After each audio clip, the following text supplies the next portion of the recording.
1. I leave my personal phone down here in the morning so I'm not distracted by it, because this is like these next 2 hours are like my best period of work. So I'm training at 10, I need to leave at 9:30. I'm gonna do all my prep for the session now, so intra, pre, all be done, so that when I'm ready to leave I can just come down, pick it up and get out of here. I'm not gonna eat yet, it's a bit too early, 3 hours away from the session, so I'll eat at about 8, half 8, but that's the morning setup. So we'll make the coffee. Obviously can't forget the all important supplement taking. So currently Monday, Tuesday, Thursday, Friday are my jab days. Bit of an added ball ache because it takes a while, and like I said, this is my time, like I feel this is my time to work, so doing that is a ball ache, but it's fine. The reason it's so frequent because we're microdosing, so the easiest way to explain that is rather than doing like a shot on a Monday and then leaving it 3 days and then a shot on a Thursday or Friday, where you peak all the blood plasma levels and they drop off again and you peak them again. You got these big peaks and troughs. With Monday, Tuesday, Thursday, Friday, it's a bit more like this. Makes sense? Keeps it more level, keeps it more stable, probably slightly easier to manage hormonally. So that's why we do that. Health subs at the moment, all from supplement needs, Astrag Flow, CV Stack, Omega-3 and multivitamin should be arriving today. And then not from supplement needs, telmisartan, the angiotensin receptor blocker, absolute must for anyone using anabolics. And also, Proviron, which obviously is just kind of another anabolic. That's the setup in the kitchen. Gonna make the pre and intra now, and then we will actually go to work. I just thought I'd speak to you a little bit about that.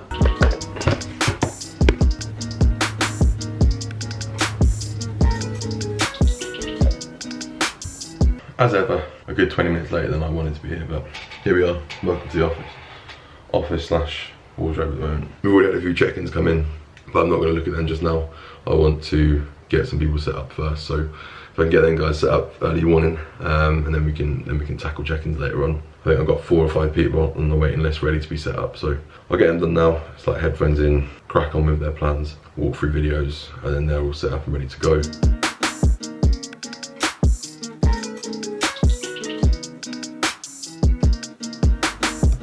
I thought I'd just take you through how I kind of prioritise my work. So I'm going to do a full video on like my online coaching documents, not just training plans, nutrition plans, progress trackers, etc., but kind of how I'm tracking everything. So what I've got is this sheet that is essentially a check-in tracker. It goes green when they're done. I say it goes green, I make them in green when it's done. But that gives me a good list of who I've got to check in on each day. And the main sheet, which is like the client payment tracker, just to kind of see when their payments are coming in. I've got obviously the newer people are at the bottom of the list, and then their start dates are in red. So when I've done that, I just put them in green. And then there's a little box that says, are they ready to be set up? Have they been set up? Are they their welcome pack sent? So that's how we set that up. So at the moment we've got Chris, Darren, Aaron, Sam and Ben to set up. Once they're done, that's going to be it for me for quite a while. But I do hope to be opening slots up via another medium very soon. So that's the infamous morning shift done. I have got 2 people set up document wise. I need to send their walkthrough videos.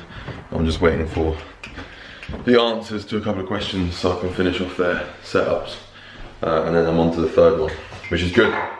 That's good going. If I can get them 2 done, the 2.5 I've got left, that'll put me in a good position. I'll be able to relax a bit this weekend. But now, as ever, slightly later than I'd like to be. So we're training at 10, it's now 10 to 9, so I need to leave in 40 minutes. So I'm probably just gonna have a very easy pre-workout meal, which I'm likely gonna blend away oats and then greens powder and fruit. I need to save time, and obviously if you blend something up, it's kind of half already digested, so rather than chewing and swallowing whole foods, you're essentially halfway there. So that should digest quicker.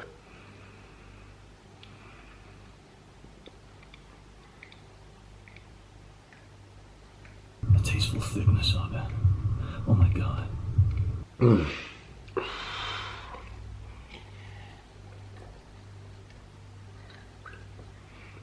So because I prepped earlier, we all prepped. So now it's just a case of finishing off as much work as I can in the next half an hour, cleaning my teeth, taking this bad boy with me, and yeah, then we're all ready to go. So sweet. Not a bad morning actually. Much more productive than I expected, which is good. Very, very good. I'll pick you up when we're gonna leave, because you don't need to see me working for another half an hour.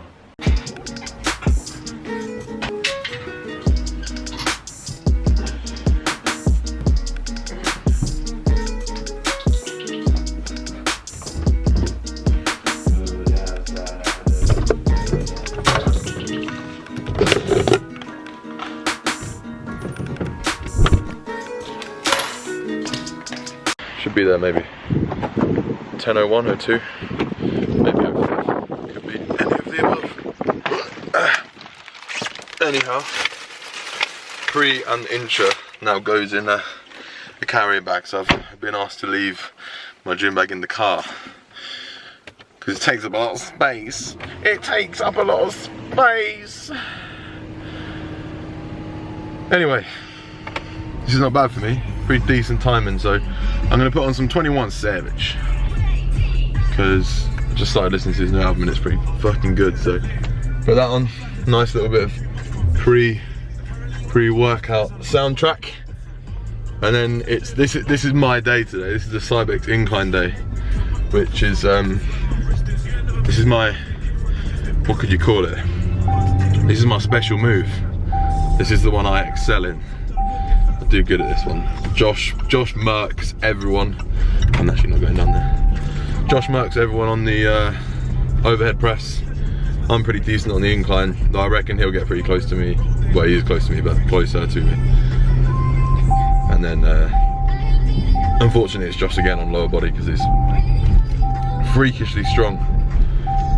So anyway, some reflections on my schedule as we're talking about day in the life. So what I've really noticed is that obviously since going full-time online coach, I'm spending a lot more time than I would have done originally at the gym. Obviously going solo, one of the main reasons was so that I could like optimize my schedule to train better and to perform better in my sessions and not have to rush them and all things like that. Obviously nothing's happened as I expected it to, and I think on training days a big chunk of that day is taken up. In truth, what's happened is it's taken a lot longer than I wanted, because then by the time I get home, showered, had something to eat, suddenly we're looking at like 2-3 p.m.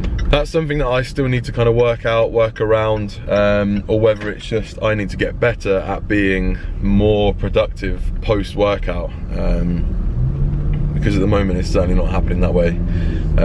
The bulk of my, or at least it is, I'm still working after training, but I'm working until 6-7, when actually I was like, oh yeah, you know, I start working for myself, sweet, I'll finish my days at 4 p.m, be able to spend the evening chilling.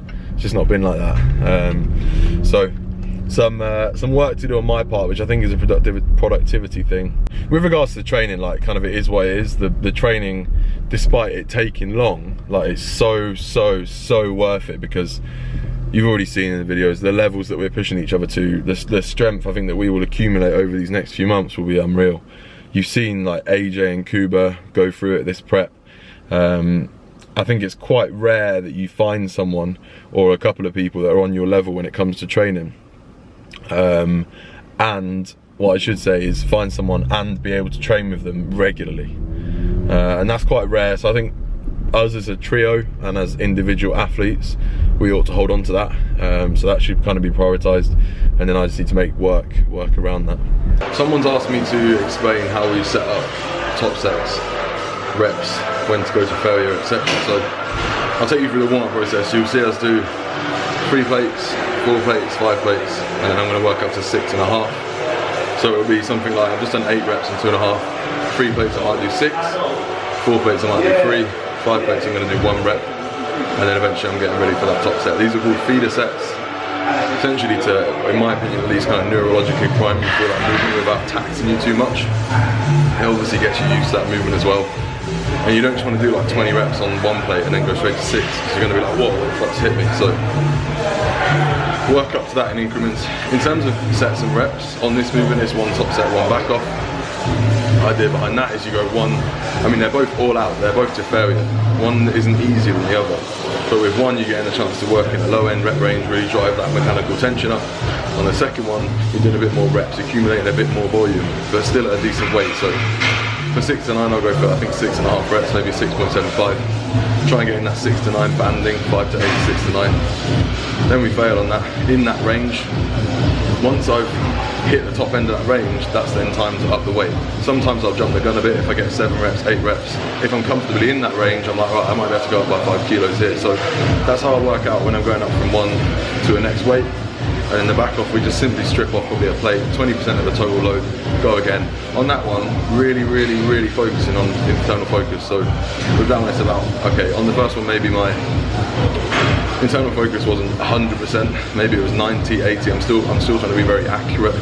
I'm still trying to be very efficient. I'm still trying to work the chest and nothing else as much as possible. Obviously triceps, shoulders, lats, all gonna come into it. But I'm trying to really focus on the chest. And that back off, I have an even better chance of doing that because the weight is lighter. But it's still to failure, it's still fucking hard. And I think on some days, particularly on lower days, for me, the back off set can be a lot harder because it's more reps, it's more taxing on the lungs, if nothing else. So let's go to the side legs. So here's the last feeder, that's what we were just talking about. So five for 1 on here, just to feel it. Got the D handles in there. So it starts in a bit more of an active range. Here we go for 1 and then top set.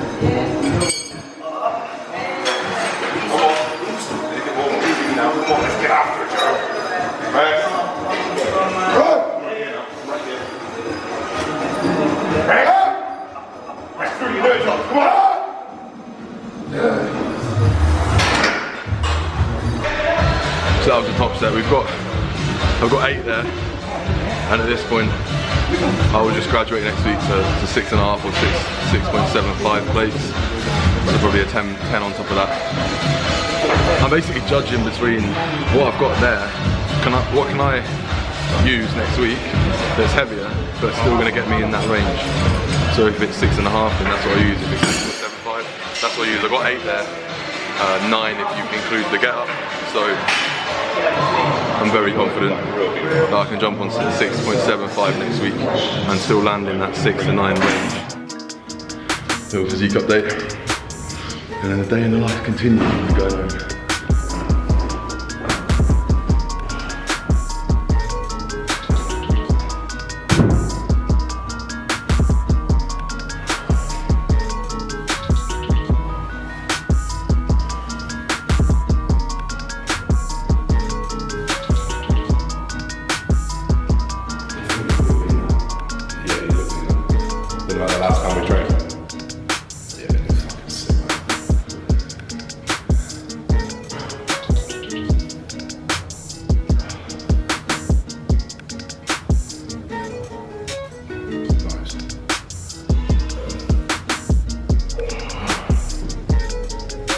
Right, I won't see you at home. I'll see you here in Sainsbury's car park. We'll have shepherd's pie for dinner tonight, so I need to get a shepherd's pie? No, cottage pie, beef mince. So I had to get some potatoes, and we ain't got any squash at home. But also, I can feel my blood sugar dropping through the floor. Hypo coming on. And I'm kind of struggling to get my protein in at the moment in terms of getting up to like 260, 270 grams. I mean, it's my own doing. I'm not, you know, I'm struggling. I say I'm struggling. I just aren't doing it properly. So I grabbed these. 2 of these.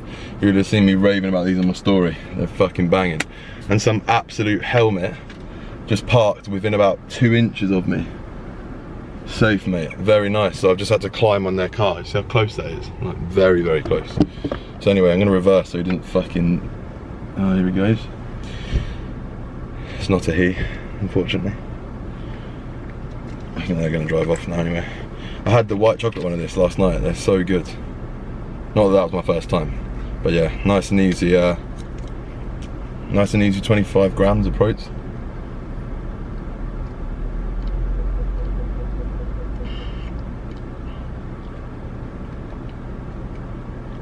just so good.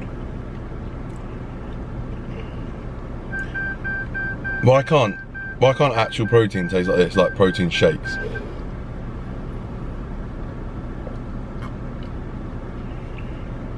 Oh. It's thick, it's smooth, it tastes like an actual milkshake.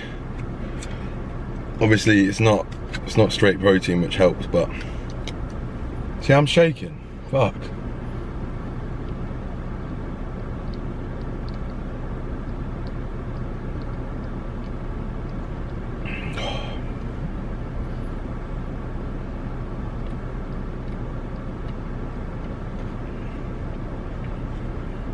I actually wanted to sip and enjoy it, but I can't. I've got sweat like dripping down my face.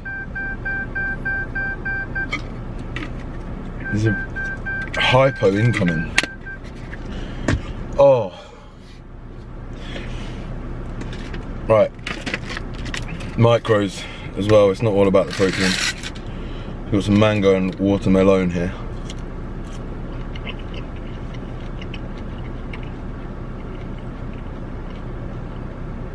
I guess you could say this is my post-workout meal. When I get home,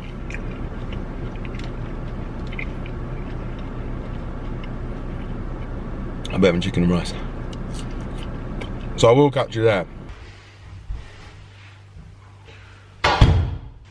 So back home, given it's a full accountable day in the life, first thing to tell you is I had 2 Galaxy caramel cookies. They're pretty high carb and pretty low fat, so actually pretty decent post-workout.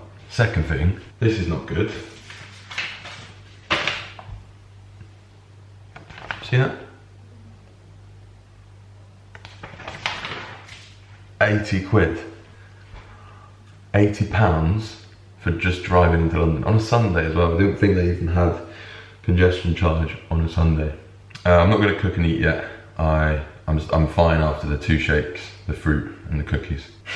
Classic bodybuilder meal. So I'm going to go have a shower, do a bit of work.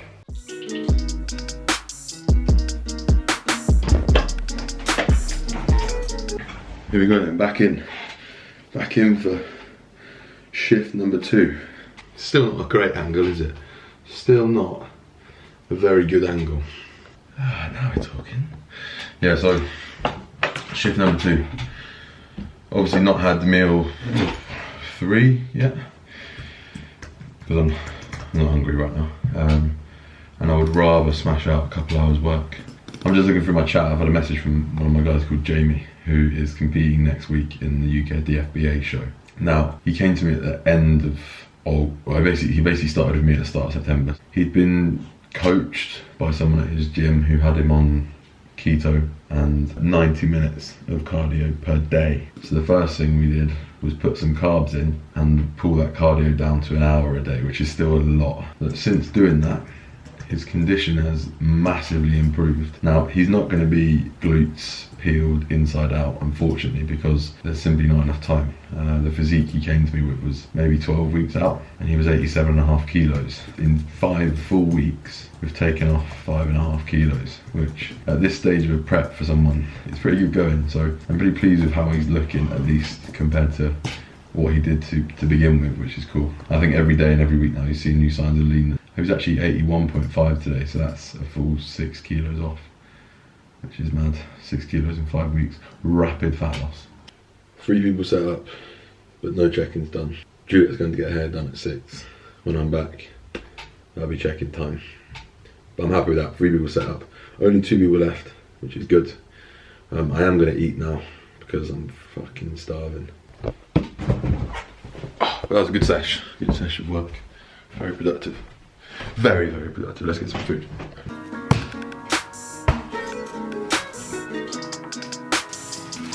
Now listen, I know what you're thinking. 1 minute you're cooking your food and then now you're just walking around the streets. Well, that's because this is a genuine day in the life. This is what I do. Just get my timings all wrong. So, food's half cooked. And now, oh God. And now we have to take Juliet to get her hair done, of course. So, the food's left in the pan with a plate over it. and now we just do something completely different. This week it posted a Right, see, my days are just, they have no nothing, not a thing, that giant not a bloody clue. You haven't got a clue, not a bloody clue. Sorry, newsbeat. So now I'm going back to my lukewarm, I mean, I don't know what even to call this meal. Just needs to have a number, doesn't it? Meal 3? So do you see how much I'm just not, I get my food in and I get it done, but it's not like an Arsenal Barcelona style of play. It's like we just get the 3 points and, you know, call it a night. That's kind of how I roll. Maybe it gives you a bit of an insight. Like, I guess my feelings are, I almost think that like you can make fantastic progress without stressing yourself out and, you know, being antisocial, and just go with the flow. Get your protein in, get your micronutrients in, train hard. If you want to take anabolics and look after your health, but like genuinely there's a lot of progress to be had without being a complete, like, I don't know, man, what to call it, being a complete extreme, I guess. So that's my tuppence for the day. So yeah, anyway, I'll get home, I'll nail that meal. I mean, we're going to be eating dinner in 2.5 hours anyway, so hopefully I'm hungry. Alright, this is the final work shift now. Juliet's finding clothes for tomorrow. So if you see her walk past naked, just enjoy it, I guess. But as you've heard, we're going to have cottage pie for dinner. That's like a standard dinner for us. We have normal food, but I think I'll wrap this up here because you've seen a full day in the life, apart from the last hour, and that's like downtime. So we'll have dinner. Maybe we'll watch David Attenborough or Married at First Sight. Yeah, I don't know which. Probably Married at First Sight. I think we need to watch David, but probably crack on with that next week because Married at First Sight's about to get good, isn't it? Yeah. So we'll watch that, and then we'll be off to bed. And tomorrow's a big day as well, which I'll try and film some of. We're off to Birmingham in the evening because I've got my client Dara competing in the PCA show on Saturday morning. That'll be good fun. I'll leave you with a half-naked girlfriend walking past the camera. See you again soon.